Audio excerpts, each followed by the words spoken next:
Another week, another Giants loss. How did this franchise fall so far? We're going to look at that and more on the new Locked On Giants podcast coming your way next. You are Locked On Giants, your daily New York Giants podcast. Part of the Locked On Podcast Network, your team every day.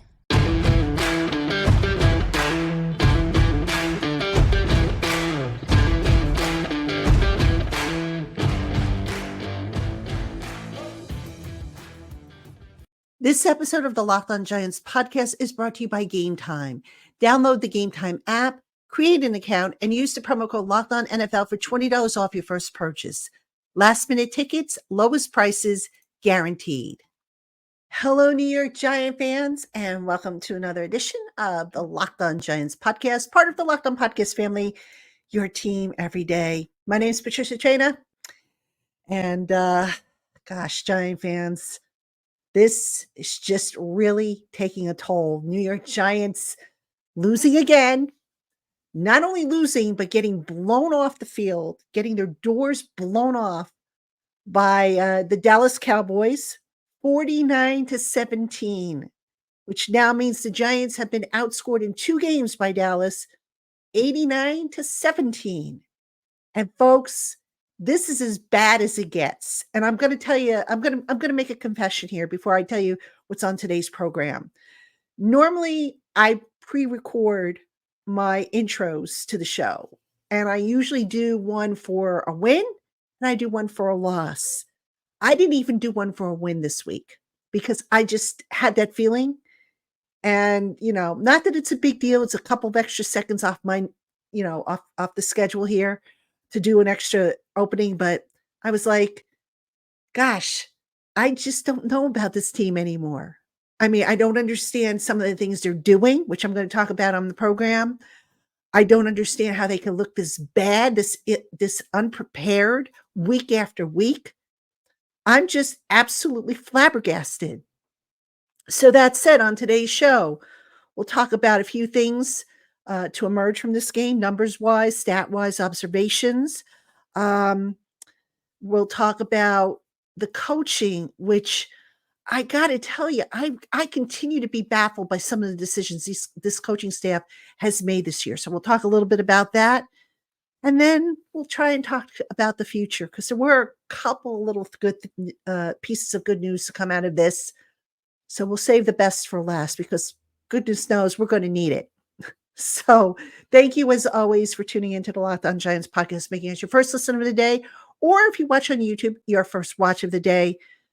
Let's get to the numbers. They're not very pretty at all, folks, but we'll get to them. So I mentioned the Giants outscored by the Cowboys 89-17 in 2 games. The Giants continue to not score touchdowns in the first half of the game. They remain the only team in the NFL to not score an offensive touchdown in the first 15 minutes of the game. They have scored, I believe, 2 offensive touchdowns in the first half of the game all year long.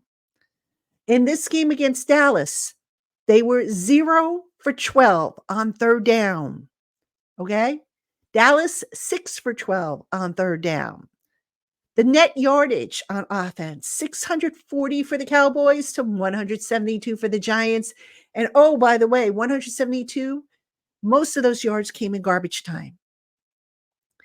The net yards rushing, Cowboys had 168. The Giants finished with 111. But in the first half, when the game was pretty much over, the Cowboys jumping out to, a huge lead. I think it was, 24-0, if I'm not mistaken, or 28-0, I think it was. All right, it was 28-0. In the first half, the Giants had rushed 11 times for 11 yards. Saquon Barkley, 7 carries, 1 yard. Seriously. I mean, how does that happen? I just don't get it. I mean, I really don't. The Cowboys scored on 7 of 13 drives. The Giants, they scored, actually, they went 3 and out on 5 of 13 drives. Folks, this offense is broken beyond repair right now. And I'm going to talk a little bit more about that in the next segment, what I believe are the problems are. But this just is bad, historically bad. And the defense, not that much better. All right. The defense, and I have some thoughts about that as well in the next segment that I'm going to talk about. But the last couple of games, this defense has looked bad. Now, it's not all on the players. I know a lot of you are thinking, okay, it's the players. No, it is a combination, folks, players and coaching. And I will get into that in the next segment. But oh my gosh, what's it going to take? I get it. If you have a loss, you want to stick to your process and your philosophies and stuff like that. But how many beatings are you going to have to take of the embarrassing type before you realize that what you're doing, your processes are not working? How many games is it going to take? Seriously now. I mean, the Giants, they're getting blown out of the water. And it's not even close. I mean, I can't understand this. If it ain't working, fix it. Don't stick with your processes because obviously they're not working. Don't say, oh, well, they worked last year. They ain't working this year. It's a new team this year. You yourself, the coaches say that it's a new team, a new year. If last year's not working, why are you sticking with these processes that aren't working this year? I don't understand it. I really don't. Look, I try and give this coaching staff the benefit of the doubt because obviously they spend a lot more time putting together game plans and breaking down film and doing all the analytics and all that other stuff than that I have time to do.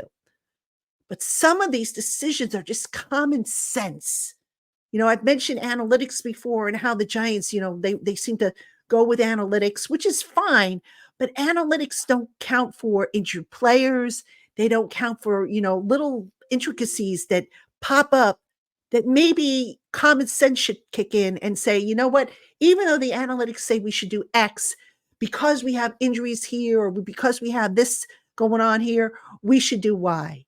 And that's what's so frustrating about this team is the processes right now with this version of the team, which admittedly is banged up, the processes are not working. And when they're not working, you better do something to fix them and find something that does work. Because to keep doing the same thing over and over, that's the definition of insanity, as the old saying goes. Now, I want to talk real quick about injuries because, hey, what's a Giants game without injuries, right? Tommy DeVito, who went 14 of 27, 86 yards, 2 touchdowns, which I think matches Daniel Jones's total, by the way. 1 interception, was sacked 5 times, hit 7 times. He went for an X-ray after the game. They didn't say what for, but during the game, he got up and it looked like he was holding on to his left shoulder. So I have a feeling that's what they were looking at. Hopefully DeVito's okay because this team can ill afford to lose another quarterback.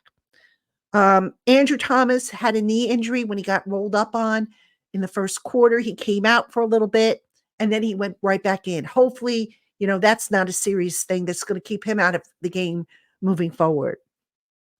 Saquon's right ankle, he continues to struggle with that. He was seen on the sideline getting that retaped, right? But he didn't miss any time other than, for what it took to get his ankle retaped. Kayvon Thibodeau and Jalen Hyatt both suffered concussions. Cordell Flott had a shoulder injury and Deonte Banks an ankle injury. And that's the injuries that we know of. There'll probably be more. So, hey, the injury bug, like I said, what's a Giant game without injuries? So, all right, coming up next, I've got some venting I need to do about the coaching. So don't go anywhere. We'll be right back. Hey, Giant fans, if you want to secure tickets to your favorite concerts, shows, and sporting events without the stress, you need to check out GameTime, the fast and easy way to buy tickets right up until the day of the event. With amazing deals on last-minute tickets and their best prices guaranteed, You can stop stressing over the tickets and start getting hyped for the fun that you're going to have. With GameTime, you not only get the lowest prices guaranteed, you also get clear images of seat views and event cancellation protection. And if you find tickets in the same section and row for less, GameTime will credit you 110% of the difference. So go ahead and snag the tickets without the stress with GameTime. Download the GameTime app, create an account, and use the promo code LOCKEDONNFL for $20 off your first purchase. Last minute tickets, lowest prices, guaranteed. Terms apply. And again, that promo code is LOCKEDONNFL for $20 off your first purchase at GameTime. All right, Giant fans, welcome back to the Locked On Giants podcast. I'm your host, Patricia Traina, and the Giants are coming off yet another embarrassing loss. And this loss, folks, I'm going to talk about the coaching now in this segment because, look, I have always given the coaching staff the benefit of the doubt, and not just Brian Dable's staff, every coaching staff that has worked here for this team. This coaching staff this year, for all the things they did right last year, it's like they have done a complete 180, and I have a show that I'm planning to do during the bye week in which I air out my grievances against the coaching staff, things that they have done or haven't done that I just don't understand and I think have contributed to this team being as bad as it is. And I know about injuries. People are going to say, well, what about the injuries? Yeah, I know about that, but that's actually included in there. And we'll talk about that during the bye week as well. But let me talk about this game and some of the things that, have me concerned. Right off the bat, on the very first play, the Cowboys' first play, Brandon Cooks, I believe, had caught a pass, and I think there was some question as to whether or not he fumbled it or it was incomplete. And Brian Dable called for a challenge on the very first play. And I'm sitting there and I'm saying, okay, it's the first play. The replay obviously, showed that the receiver was down. It was not a fumble. And I'm thinking to myself, you're going to lose this challenge. Why are you calling this? Who's telling you to call it? And then, oh, by the way, the officials go over, they have a conversation with Dable, picks up the flag and says, never mind. We'll call it the challenge. Hey, Brian, it doesn't work that way. Once you throw the flag, the challenge has to go through. So the Giants burned a timeout on a challenge that should have never been called. And to make matters worse, you're picking up the flag and saying, oh, forget about it. You're having a brain blip because you don't know what the rule is. My gosh. So you figure, okay, that may have set the tone for the day. Wait, it got better, folks. So you saw some of the sideline discord, some of the players' frustration, right? There was Darius Slayton having a quote unquote spirited discussion with receivers coach Mike Groh. The one in which you saw Sterling Shepard and Slayton kind of jawing on the sidelines if you're watching the TV broadcast. You saw Saquon Barkley upset, sitting on the bench, upset after a failed 4th and 2, which, by the way, I don't blame Saquon for being upset on that because, look, when was the last time Saquon was a pile pusher? Why are you asking him to push the pile when you know he's got a bad ankle? Why not have him run outside the tackles in that instance or something like that? I mean, just the play calling, the lack of blocking up front. I mentioned Saquon had 7 carries in the first half for 1 yard. Can anybody blame Saquon for being frustrated with the play calling? I know I can't. And then, speaking of the play calling, it lacks creativity. And oh, by the way, look at what the quarterback was asked to do. All right. So I'm going to just take a look at the game book real quick to just make sure I have the right numbers for you. No receiver was targeted more than 4 times. Darius Slayton being one of them, and Sterling Shepard being the other. Shepard 1 of 4 for 2 yards, Slayton 3 of 4 for 21 yards. Otherwise, the other receivers got 2 or 3 or 2 targets. All right. So the Giants tried spreading the ball around, but only 26 targets. You're down by 28 points in the first half. And let me see, at halftime, they had only thrown the ball, what? Let me just double check that number for you. They had only thrown the ball 9 times in the first half. So it was clear that they were trying to run the ball with Saquon, which they weren't successful doing. So the Giants had how many plays? Let's see. They had total offensive plays, 27 plays. And you're down and you're not throwing the ball. So what kind of message are you sending? You're like, "Oh, let's run the ball. Let's, not pass it as much." Are you confirming that you have confidence in the guys that are on the field? I wonder about that. I mean, that would have been the time to maybe try throwing the ball. And you question, did they have full confidence in Tommy DeVito to do that? I wonder. I really do. I mean, we've seen the Giants get away from the run game quickly in the past. Now it seems that they're clinging to that run game for dear life. So that was a head scratcher for me. Now, defensively, let's talk about the head scratchers there. Wink Martindale, as we know, favors the blitz. He favors man coverage. Right now, man coverage is not a strength of this defensive secondary that they have. This group struggles. They have 2 young cornerbacks. Adoree Jackson was inactive. And as I mentioned, Deonte Banks got hurt. So then you had Trey Hawkins who struggled. You had Nick McLeod went in there, right? The Giants had, I think, 2 interceptions on Dak Prescott, one of which came in zone coverage. So why not say to yourself, okay, you know what? Yeah, we'd like to play man coverage, but we just don't have the personnel to do it. And right now, maybe man coverage is setting these guys up to fail. So let's go with zone. Let's let these guys settle in, build up their confidence, and then we can always try mixing in more of man as we go along. I don't understand it. It's like almost like we know it's going to work and you're going to keep doing it until you figure out how to do it. And sometimes that's detrimental to the confidence of young players. And, you go back last week to Xavier McKinney, who, vented about the coaches not listening to the leaders. And that, it turns out, was a direct shot, if you will, against Wink Martindale. Now, the two hashed it out, obviously, but you wonder if McKinney felt that way. And even though, his teammates denied feeling that way, you wonder how many of them after this week were left scratching their heads saying to themselves, okay, why didn't we do more zone coverage? We're banged up in the secondary. We just lost Deonte Banks. We lost Cordell Flott. We've got young guys back there.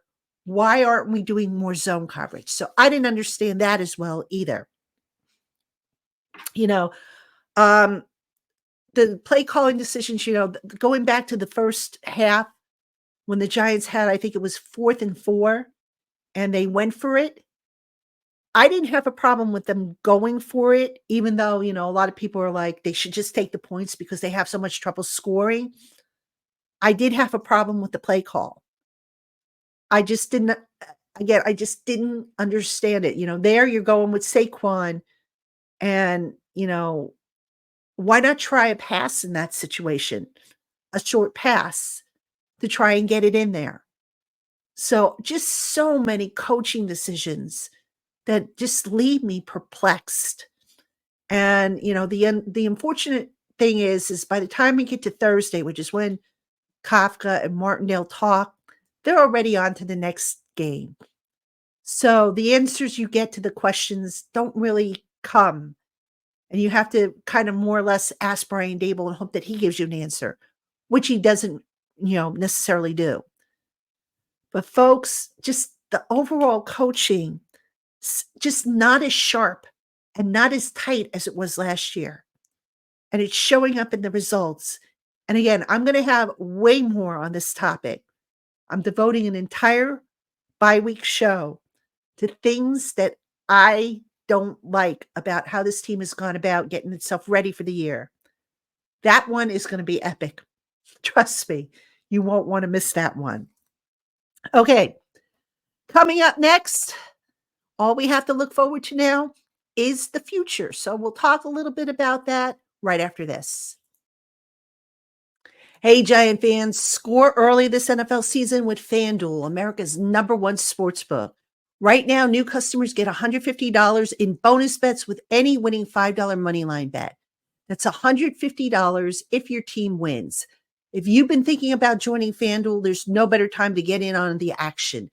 The app is so easy to use. There's a wide range of betting options, including spreads, player props, over-unders, and much more. So visit FanDuel.com/lockedon today and score big this NFL season. FanDuel, official partner of the NFL. Hey, Giant fans, football season is here and Locked On is kicking up our coverage with Locked On NFL Kickoff Live. Each Friday, Locked On will go live at 2 p.m. Eastern on every Locked On NFL YouTube channel, where hosts Tanitra Batiste, Jarvis Davis, and Kyle Krabs will break down every game on the NFL slate to get you ready for your team's matchup, your fantasy lineups, your betting angles, and much more. Plus, get in-depth local analysis from our stable of NFL hosts across the country who know their teams better than anybody else. Find Locked On NFL Kickoff Live every Friday at 2 p.m. Eastern on any Locked On NFL YouTube channel. All right, everybody, welcome back to the Locked On Giants podcast. I'm your host, Patricia Traina. And as I've been doing, unfortunately, most of the season, I'm dissecting a Giants loss. This one was an ugly one. Oh, my gosh. So for those of you who sat through it, I tip my hat to you. For those of you who are sitting through this podcast to hear me talk about it, thank you from the bottom of my heart. So on that note, let's talk about the future and some positives and where the Giants basically go from here. The biggest positive, folks, as of the end of week 10, the Giants now have the #2 overall pick in the 2024 draft, which means I would be stunned, assuming that they keep the #2 pick, but I would be stunned if they don't take a quarterback. I think they're going to have to take a quarterback. If they are within the top 5, that's a must. And there's no two ways about it. Daniel Jones, look, it just didn't work out here for him. I hoped it would. I supported him coming in. I believed in him. But after a while, you just can't sit here and keep making excuses for him. So I think the time has come for the Giants to maybe think about a quarterback. But here's the other thing, folks. I think Brian Daboll and Joe Schoen are safe. I don't think they're going to be fired after this year, despite the gross, regression this team has gone through. That said, you want to start seeing progress and you want to say to yourself, okay, how many more years do we put up with this, lack of competitiveness or, when do we make a change? It's basically what it boils down to. And if that's the case, if you say, okay, you know what, I'm going to give Daboll and Schoen, say 2 more years. Do you let them draft the next quarterback or do you stay with what you got? Here's how I see it. Yes, injuries have been a big problem. I think the coaching staff is going to undergo a massive turnover this offseason. All right. I questioned if Mike Kafka is going to be back. I'm starting to wonder about Wink Martindale because, he hasn't been hit as hard with injuries on that side of the ball as the offense has been. Special teams, you can wonder about that as well. If Thomas McGahee is going to be back, you can wonder about some of the position coaches, Bobby Johnson being one. So that being said, I think, with the #2 overall pick, if that's indeed where the Giants land, you got to start over with a new quarterback. Start over, give Joe Schoen and Brian Daboll the opportunity to develop that kid, from scratch, put him on a rookie contract. That's how a rebuild should have been done. Unfortunately, when those two came in, they were kind of at a weird spot with Daniel Jones. Daniel having been here and then having to make a decision on his rookie deal. It just, the timing was screwed up. And truthfully, folks, when you do a rebuild, ideally, you do the GM, the head coach, and the quarterback all in one swoop, especially after you have a team like the Giants who went through basically a decade of poor football. And that hasn't happened. But to work with this piecemeal just doesn't help anybody, in my opinion. All right. So that being said, I do think Dable is back. And if they do take a new quarterback, Dable will oversee the development for that young quarterback. I could see Dable even being the play caller next year if, as I suspect, the Giants and Mike Kafka part ways. I suspect maybe Mike Kafka's working the college circuit, maybe looking to get a head coaching job there. Because I don't think any NFL team is going to come calling for him this year the way they did last year. So that being said, the Giants are at a crossroads now. They've got a decision to make on quarterback. They've got decisions to make on the coaching staff. That's going to be the first thing, obviously, they fix up. And they've got to decide on some of these playmakers. Now, with Joe Schoen, I'll say this much for him. I understand some of what he tried to do this year. But in retrospect, I'm not sure I agree with it. For example, we were all jumping up and down with the Darren Waller acquisition. I know I was excited about it because I said, okay, great. Waller, when healthy, is a good weapon to give to a quarterback like Daniel Jones who was looking for, for weapons. But the injury history, I mean, you hoped for the best, but then the more you found out about Waller's past injury history, in which he revealed he had nerve issues in that hamstring, and then he goes and he hurts the other hamstring, that was just not destined to work out, as it turns out. Saquon Barkley with the ankle issues and the lower body issues, is he a luxury that this team can afford to carry next year? I'm not so sure that they can. The continued problems with the offensive line and some of the decisions they made there. And I don't want to go too deep into that because I'm going to talk about that on my bi-week show when I air my grievances. But that's a head scratcher. And we can go on and on. The lack of, a punt returner. Why did it take them till mid-season to realize that, Eric Gray isn't working out here? And not just because of Eric Gray's injury, but because of the performance. So just a lot of turnover, I think, still to come. And, it's interesting. The biggest disappointment, I think, for Giant fans is that they had success last year with far less resources than they had this past year. And it's almost like, the years got reversed. Like the year they're having now should have been the year they had last year. And the year they had last year should have been the year they're having now. So I do think that ownership is going to stick with Dable and Schoen. I think it would be foolish, despite the results, to turn things over. Because now you've got to start all over again with getting your guys in the locker room and new systems and this and that. And some of you might say, well, if you're getting a new quarterback in here, why not? You're going to have to teach him anyway. I'm not so sure, I see that part. I see the point there, but I'm not so sure that's the way to go. Because you also have other guys now that you have to have learned the offense, a new offense, if you go in that direction. So I think for better or for worse, the Giants stick with Dable and Schoen. I think they should. I know they are, they had a big part in creating the mess that we see here. But look, give them an opportunity. You gave Jerry Reese several years to clean up the mess he started to develop. Dave Gettleman got multiple years to clean up the mess that he was never able to fix. I can't see pulling the plug on these, Schoen and Dable after only 2 years. I just can't.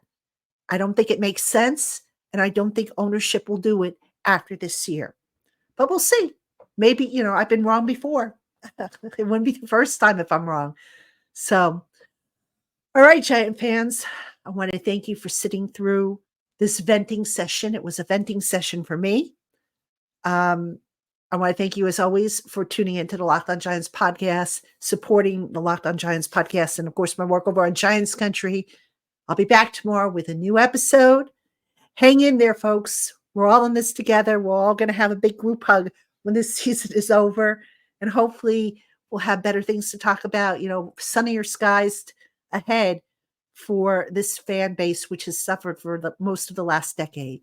So until tomorrow, everybody, have a great one. I'll see you then.